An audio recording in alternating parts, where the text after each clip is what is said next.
सभी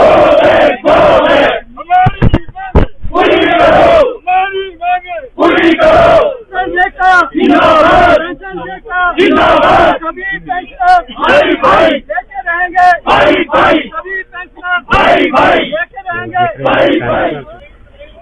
26 तारीख हो गई है महीने की और अभी तक हम पेंशन के लिए तड़प रहे हैं। पेंशन मतलब ना उम्मीद हो चुकी है। पिछले महीने में लास्ट 30 तारीख को इन्होंने पेंशन खाते में डाली। अब जो रनिंग स्टाफ है पहली को वो दूसरी सैलरी लेने के लिए तैयार बैठे हैं, परंतु हमारे को अभी 26 तारीख आज हो गई है और अभी तक भी हमें कोई उम्मीद नहीं और आगे भी हमें कोई उम्मीद नजर नहीं आती कि ये पेंशन इस महीने में दे पाएंगे, क्योंकि सेक्रेटरी फाइनेंस वो भी छुट्टी हैं। आपका हमारे जो सेक्रेटरी ट्रांसपोर्ट है, एडिशनल चीफ सेक्रेटरी ट्रांसपोर्ट, वो भी छुट्टी हैं। चीफ मिनिस्टर साहब भी कहीं विदेश दौरे पर हैं।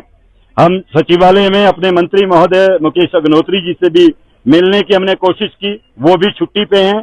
तो सारी सरकार छुट्टी पे है। यदि नई सरकार चलती है तो त्याग पत्र दो, वरना HRTC पेंशन जिन्होंने 40 साल इस धूल धूप धुएं में अपने जीवन यापन तो छोड़ो आप, जो जिनमें हमने अपनी सेवाएं निगम को दी और लाखों लोगों को अपने गंतव्य स्थान तक पहुंचाया, परंतु आज बड़े शर्म की बात है कि कमाए हुए पैसे के लिए भी हमें एजिटेशन करना पड़ रहा है। मैं आपके चैनल के माध्यम से सरकार से ये मांग करना चाहता हूं, संगठन के माध्यम से, कि हमारा ये संघर्ष आज से बिल्कुल सही तरीके से बड़े अनुशासन में पूरे हिमाचल प्रदेश में आज से शुरू हो गया है और ये तब तक चलेगा जब तक हमारे पेंशन की पहली डिमांड पेंशन की है कि उसकी डेट फिक्स की जाए। जिस दिन पूरे हिमाचल प्रदेश में सैलरी ड्रॉ होती है उसी दिन पेंशन को भी उसकी पेंशन की अदायगी की जाए। सबसे मेन डिमांड हमारी ये है।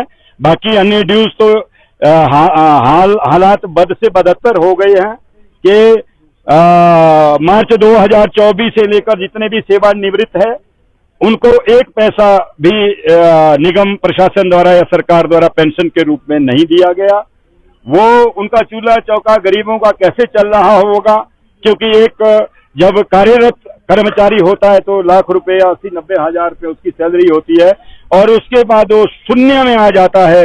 और आज 31 मार्च 2024 के बाद अभी तक फुट्टी कौड़ी भी उनके खाते में निगम प्रशासन द्वारा नहीं डाली गई। जहां भी हमें बच्चों की तरह ठगा जाता है, झूठ ऊपर से लेकर नीचे तक झूठ की एक ऐसी माला परोसी गई है। आज नहीं कल मिलेंगे, शाम को मिलेंगे और तक हमारे कर्मचारी जो है अपने न्याय के लिए वहां गुहार लगाए बैठे हैं। तो मित्रों, मैं सभी जितने भी यहाँ media, print media, electronic media यहाँ आया है, मैं अपने संगठन के माध्यम से आप सभी का तहे दिल से धन्यवाद करता हूँ और जो आपने कीमती समय दिया, आप ऐसा ही हमारा ये सहयोग देते रहे। और हमारा आज जो कितने पेंशनर हैं और हमारे पेंशन 8,500 के ऊपर हमारे पेंशन हैं। तो अभी जिसमें से 16 से 22 तक का जो एरियर है वो अभी तक एक पैसा नहीं दिया गया। 75 साल 60, 65 और 65, 70 और 75 वाला जो माननीय न्यायालय द्वारा जो डिसीजन दिया गया था कि उनको 1,75,000 साल वाले को निपटा दिया जाए एरियर के रूप में, परंतु बड़े खेद का विषय है कि उसको भी HRTC प्रबंधन ने 5 किस्तों में डिवाइड कर दिया। जो 80 साल या 85 साल में जो उम्र के पड़ाव में जो हमारा पेंशन चल रहा है, तो 2030 तक वो किस्तें 5 पूरी होगी। वो उस टाइम तक वो रहता है या नहीं रहता।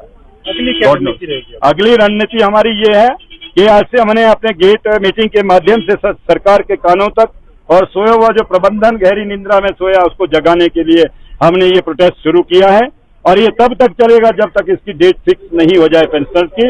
और उसके बाद अक्टूबर में हमारे जो परिवहन निगम में 2 संगठन कार्यरत है, एक मंच है और एक संगठन है।